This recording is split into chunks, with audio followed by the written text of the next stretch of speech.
Very good morning all my dear students. देखिए इस बार paper definitely as compare to previous year tough आने वाला है। अब क्या टफ आउट ऑफ सिलेबस आएगा?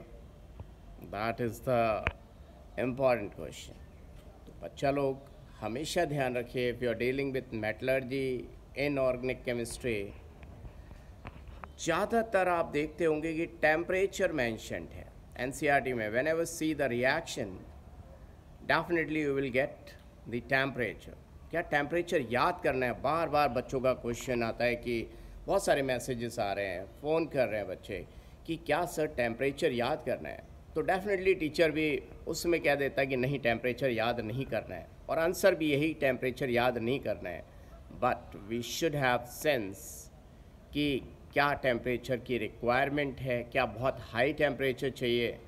तो ये अब याद करना नहीं है, तो from where you are going to get the knowledge about the temperature, that you will get from the thermodynamics. Delta G is equal to delta H minus T delta S. If I talk about Alengam diagram, which is given in NCERT, and the metallurgy is based on that only.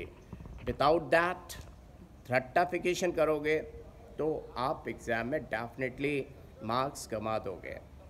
अब देखिए आपको उसमें लिखा हुआ है NCERT में that magnesium oxide is stable at low temperature, right? Are you getting my point?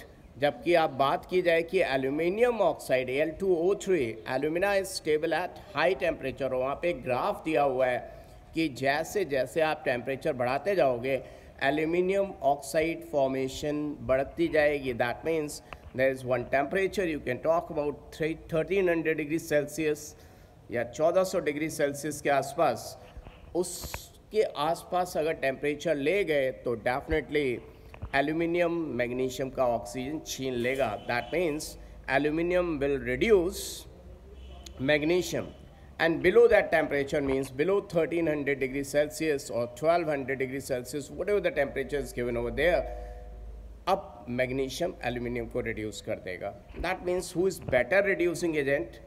If we talk about at normal temperature, that you can get it from the electrochemical series, that definitely magnesium is a better reducing agent than aluminium, but at higher temperature। तो जब मैं पढ़ाता हूँ तो बोलता हूँ देखो oxygen को मैग्नीशियम ठंडी में प्यार करता है विंटर में, और जैसी समर्स हाई समर्स आती हैं तो एल्यूमिनियम उसको लाइक करता है। लेकिन आप जानते हैं हमारे जो कंट्री है उसमें समर्स में भी 50 डिग्री सेल्सियस आता है टेम्परेचर।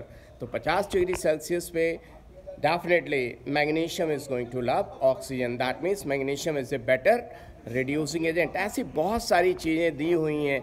तो एलेंगम डायग्राम अगर आप रटोगे then you are not going to get benefit from there. Definitely get the sense of what thermodynamics. हम जानते हैं एंट्रोपी का दोस्त कौन है? Definitely temperature. तो जब भी फेज ट्रांजिशन होगा या टेम्परेचर इंक्रीज करोगे तो definitely entropy will be the winner. लेकिन उसके लिए बहुत हाई टेम्परेचर चाहिए, और हर रिएक्शन का अपना अपना, हर रिएक्टेंट का अपना अपना स्वाद है टेम्परेचर कितना चाहिए। For example if I talk about कि एक हॉरिजॉन्टल लाइन जाती है कार्बन डाइऑक्साइड की, वो चेंज ही नहीं होती टेम्परेचर चेंज करने से। लेकिन 710 डिग्री सेल्सियस पे कार्बन मोनोऑक्साइड का formation it starts taking place.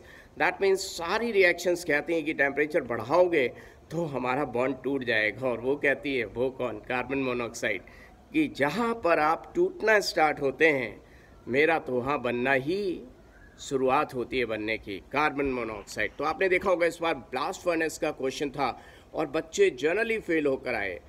क्या याद करना था? नहीं करना था। आपको वहाँ पे सेंस लगाना था थर्मोडायनेमिक्स का। लेकिन याद रखिएगा थर्मोडायनेमिक्स अकेले वर्क नहीं करेगी सिर्फ ब्रेन से। आपको एक little bit idea about the temperature you must have, you should have, right? तो वहाँ पे देखिएगा कितना टेम्परेचर, मतलब एक आइडिया, थोड़ा सा आइडिया आप लेंगे तो आपको सेंस आने लगेगा कि यस इस टेम्परेचर पे ऐसा होने वाला, उस टेम्परेचर पर वैसा होने वाला है। तो इस बार के एग्जामिनेशन में definitely temperature is going to play an important role, और जो भी क्वेश्चंस गलत होंगे वो टेम्परेचर उनमें से एक मेजर रोल प्ले करेगा, right. So be aware of temperature, किस रिएक्शन के लिए टेम्परेचर की ज़्यादा ज़रूरत है, किसके लिए कम ज़रूरत है। रट्टाफिकेशन नहीं होना चाहिए, just go through thermodynamics, definitely you will get your answer correct. तो अच्छी रैंक लानी है, बेस्ट रैंक लानी है, तो मेरी बात माननी ही होगी, right. So all the best, फिर मिलेंगे पढ़ते पढ़ते।